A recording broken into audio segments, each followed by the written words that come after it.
Welcome to Earth Chats. In this show, we chat to leaders, influencers, and organizations who are passionate about making our Earth a better place. We are all aware of the dangers of pollution and how global climate change could impact our lives. Join us and listen to the conversation where leaders in making our world better will share their stories, advice, and opinions. You can find us on YouTube, Facebook, Instagram TV, Spotify, Google Podcasts, and Apple Podcasts. Make sure to join us and let's take hands to save our planet and make our world a better place.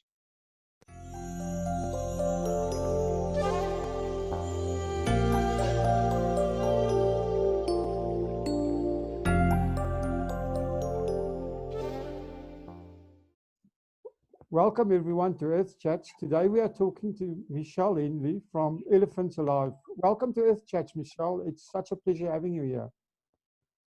Thank you, Will. It's great talking to you and your followers. Well, it's great having you. Michelle, so how did you get involved with conservation and with Elephants Alive? Well, it's been a long journey. So I've been working with elephants for over 25 years now. And it all started, when I was a child, I knew I had to do something in conservation and work in nature.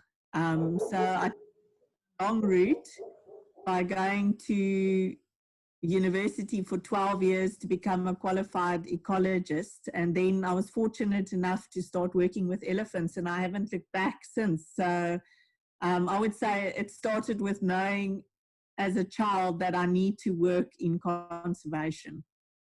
Oh, that's amazing. Lucky that you could have, you started off in the direction you always wanted to be. That's such a blessing. Yes, it is. Tell us about Elephants Alive, the history, and how you became involved. Okay, so when I was finished with my PhD, I started working in the associated private nature reserves to the west of Kruger, because one of the Timbavati landowners, Marlene McCay, who is now the chairperson of our charity, she invited me to start an elephant project in these reserves. And so in 2003, so we'd collected data in the area since 1996, but in 2003, we became Save the Elephants South Africa. And then we maintained that really good relationship and close ties with Save the Elephants, which we still have up to today. But in 2006, we decided to become more South African based, and so we formed a South African NGO called Elephants Alive, and that's basically when we made the switch from Save the Elephants South Africa to Elephants Alive, and that's just to to get the support from not only the international community but also South Africans. Oh, that's awesome. So tell me, your Elephants Alive, what is your purpose? What is your vision, your mission? What is it about? Okay, so our mission is that we want to secure a future for elephants, but in relation to their habitat. And then we also want to foster really positive relationships between people and elephants, so a harmonious coexistence between people and elephants. And that's what drives all our activities. So our main, we've got 4 main activities. The first is that we collar elephants throughout Great Limpopo Transfrontier Park. And as you know, that straddles South Africa, Zimbabwe, and Mozambique. And we've deployed over 180 elephant collars since 1998.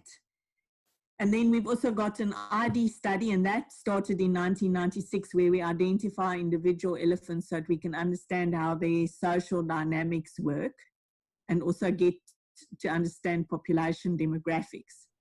And then because we're South African based, we've also got a big tree protection study where we use various mitigation methods to protect trees that people feel sentimental about or iconic tree species on the landscape from elephant impact. And then the last activity that we're involved in is drawing in the local community into our activities and into the research that we do, because, you know, unless all these conservation and protectionist approaches have the support of the community, they're not going to be very long-lived. So it's really important to integrate community in your activities. Oh, that's interesting. Now, for a layperson like myself, I'm thinking about this tree conservation. How do you actually keep elephants away from a specific tree? Because I would think, as you know, luck would have it, that would be the trees that elephants love. Yeah, so I mean, our tree species that we've been focusing on is marula trees, false marula trees, and then knobthorn trees, because, you know, those are those tall, iconic trees in the landscape that people notice, and they're concerned about elephant impact to those three species because they're pretty favored by elephants as a food source. So in 2004, we just started monitoring elephant impact, and half of the trees we wrapped chicken wire around the stem, but in a specific way so that the tree can expand over time. I mean, it's quite important to do it correctly, and also to do maintenance, I'd say every 7 to 10 years on the wire netting. That in a large way stops elephants from bark stripping trees, which is quite a heavy and popular form of impact to those species. And then we also have got other methods, but the most successful method that we started trying in 2015 is actually using beehives, because elephants are scared of bees. And so to avoid the bees, they will avoid the big trees. And that's been really successful. It's quite labor intensive, but it's given us not only good scientific results, but also a very sweet outcome in terms of the honey that we can sell. Unbelievable. That's such a clever idea. I see you have a large number of collaboration with academic institutions and stuff like that. How important are these for your organization? They're very important because a lot of our staff, you know, we are a very small organization, but a lot of our staff is scientifically trained. And we do believe that, you know, all the work that we do should be rooted in proper data collection and scientific endeavors. So we've collaborated extensively throughout the world. So with almost every local university, and then with 29 international institutes. And in these collaborations, we're either sharing data sets, or we're sharing expertise, or we're training students to tackle certain research questions that we have, and then in that process actually get their degrees. Oh, that's fantastic. Poaching, you know, poaching has always been an issue with conservation, and especially with elephants because of the ivory. So what is the current situation with poaching? Well, I mean, the poaching has been probably the heaviest effect on elephant numbers. If you look at the past 100 years, we've had a 97% decline in the African elephant. Apologies for the short interruption, but I do need to mention something. We really need to raise awareness about the dangers facing our environment. The Earth Chat podcast was started as a campaign to bring people together to save and protect our planet for generations to come. To make it easier for everyone to access our content and the advice shared by leaders in our mission for a better world, we have created a new website where you can access all our shows and featured articles. Visit us today on earthchats.bitmedia24.com, where you will find loads of interesting and insightful information, as well as tips and ideas of how you can participate in our mission of a better Earth. Here is that link again, earthchats.bitmedia24.com. Now, on with the show. Tell me, Michelle, what is an iconic elephant, and how are you actually tracking these magnificent animals in Kruger? Okay, so our iconic elephant usually is a large tusked elephant that has tusks that weigh more than 100 pounds per side. So that's about 60 kilograms. But, you know, an iconic elephant can also be an elephant that people recognize quite easily because it's maybe got a floppy ear. It just depends what the audience prefers. But to most people, an iconic elephant is a large tusked individual because these elephants are so rare. Most of them have been poached out in the past. And we particularly like collaring elephants that might be vulnerable to poaching or that make very interesting movements because they're cross-border movers. So we then try and deploy these satellite collars on these elephants so that we can actually monitor their movements and look at their home range and get to understand how they take their decisions in day-to-day life. That's awesome. So in terms of, I think, you know, iconic elephants helped us as well. In terms of communication and raising awareness, what do you guys do in that area? Because I think that is probably the most important thing that you have on your side, is to raise awareness among the public about what you're doing. Yes, so that's an ongoing thing. So we don't only publish our results in scientific journals, but we honestly do believe in raising awareness on the plight of the African elephant in terms of how they're being decimated because of their illegal trade. We've got a very active Facebook page, Instagram, Twitter, so that we can reach a wide audience. We also believe in education, and that's why we invest so much in students that come and work with us. So awareness is actually critical, and also for people to understand the majesty of an elephant. I mean, you're only going to want to protect something that you feel an emotional connection towards. So we do like sort of bolstering the beauty of elephants themselves as the largest land mammal, but also the incredible social system and how they're empathetic and how they care about each other. Which really tugs at the heartstrings. So this is really, you've got good footage and food for social media, I assume. So like you said, the big Facebook page, and so that must be very important for what you're doing. Yes. I also see you've got quite a bit of community outreach, and how important is it for you to integrate with the community, and what do you do in terms of community programs? Yeah, it's very, very important because, you know, a lot of communities, and especially in South Africa, surround these protected areas. So they need to understand the value of living with wildlife and also the incredible ecosystem services that we actually get from nature. And that's clean water and fresh air, and, you know, there's a whole lot of things. For instance, even just our bee project really proves that you can make money by appreciating the pollination services of bees, and you can also protect your crops. Dr. Lucy King started that with Save the Elephants. But what we specifically do is we've got 2 educational programs that we're very involved in, and the one is with Wild Shots Outreach. That's an NGO that teaches young people how to take wildlife photography photos, or photography actually in general.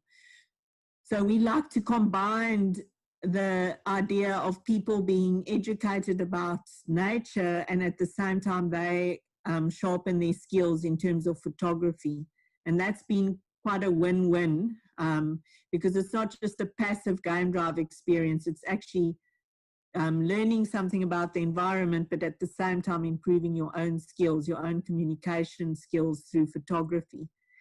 And then we've also got a program we call the Ndlovu Gogo program, which means elephant grandmother. And that's where we take the grandmothers that are the backbone of society in these communities, and we introduce them to some of the elephants that we've been tracking for 15 plus years. And it's just so incredibly heartwarming to see how these grandmothers appreciate meeting an elephant, because some of them meet them for the first time even though they've carried the surname Ndlovu, which is elephant in Shangaan. And they, of course, as the storytellers, go back to the community and tell their grandchildren and their children about the wonderful experience that they had with elephants alive and learning about the ecological importance of elephants. Wow, that is absolutely amazing. What an amazing story. So, Michelle, I mean, we've all been uprooted by the coronavirus, and you know, it's forced everyone to rethink. I think every organization to rethink their business model and to come up with new ideas. What are your thoughts on this, and how has it changed the way you are doing things? Is it going to change the way you're doing things? Yes, definitely. I mean, I think with COVID, everybody realizes that we're in for a really difficult economic time, and that makes conservation areas very vulnerable, because to poor people surrounding protected areas, you know, those conservation areas are viewed as a food basket. So we've certainly, we've got a program that we're going to be starting with the Black Mamba anti-poaching units. I don't know if you've heard of them, but they're the all-female poaching unit here in one of the private reserves, Baluli Private Nature Reserve. And they are the ears and the eyes on the ground, protecting the rhinos and the various other animals that we study. And what we're going to do is we're going to teach these Black Mamba ladies to farm bees so that they can learn another skill, which they can also take back to their community. But at the same time, they can learn about running small businesses and how to get money from harvesting honey and making lip balm, making wax wrap, making honey-infused soaps.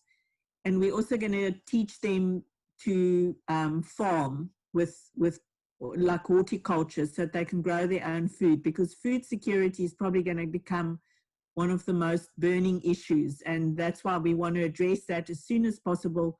But we feel that, you know, by teaching people that are actually working or connected to the protected areas, you're ensuring the safety of the protected areas and reinforcing the value of protected areas in terms of survival and ecosystem services.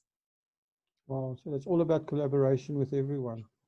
I think that's a new world. So if people are sitting out there, listeners, or listening to this, and they think they want to get involved or they want to contribute or donate, how can they do that?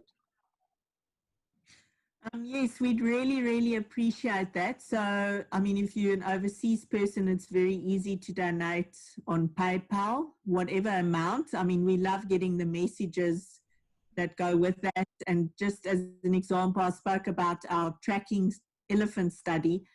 It costs about $20 per month for us to get the download per elephant collar on where that elephant is. So if somebody donates $20, it actually means a lot to us. So yes, you can show your support for what we're doing and for the environment by making a donation. You can also ask us questions on Facebook. You can like our page, you can share our page, and you can also just personally do your bit for the environment, whether you think it's small and insignificant. Because there's so many people on this earth, it actually really does add up, and it's a huge ripple effect. And if that's just separating your rubbish, you've already contributed, and we'd appreciate that. So yes, donations, we would be most grateful. But also spreading the word about how important it is for you to know that there are still elephants on this planet, and what a privilege and a blessing that is. So Michelle, how do people get hold of you? Your website and your social media, are those the best ways? Yes, that's the best way, or they can email info@elephantsalive.org, and then we pick up those emails as well. Awesome. We'll put all these links in the description. Michelle, Thank you. One message, if you have one message for somebody sitting at home and you want to make an impact on the environment, what would that message be? Well, I would say to realize that we can't be passive about the environment anymore. I mean, I think more than ever, it's quite clear that our survival depends on how we treat the planet and, you know, all the animals that are on this planet. And when it comes to elephants, I mean, there's so much good that they actually do in terms of spreading seeds, in digging wells, in needing open spaces. And through that, you know, they create places where we get fresh air and clean water. So I would say just be aware and conscious of how vulnerable we are and how we are actually linked to the environment. We're not separate from it. I think the more people can realize that, the better off we'll be. Awesome. Michelle, thank you so much for spending time with us and talking about it. I mean, you're doing such a great job in protecting these magnificent animals. And, you know, hopefully we'll see some more iconic elephants roaming around Africa soon. Yeah, thanks for spending the time. I appreciate it. Pleasure. Thank you. Thank you for the invitation. Thank you for listening to today's show. We are grateful for everyone listening to our podcast and appreciate your interest in saving our planet. Please be sure to subscribe and follow us on the links below. It would also be extremely helpful if you could share the show and all your links with your friends and family. Bless all of you and bless our earth.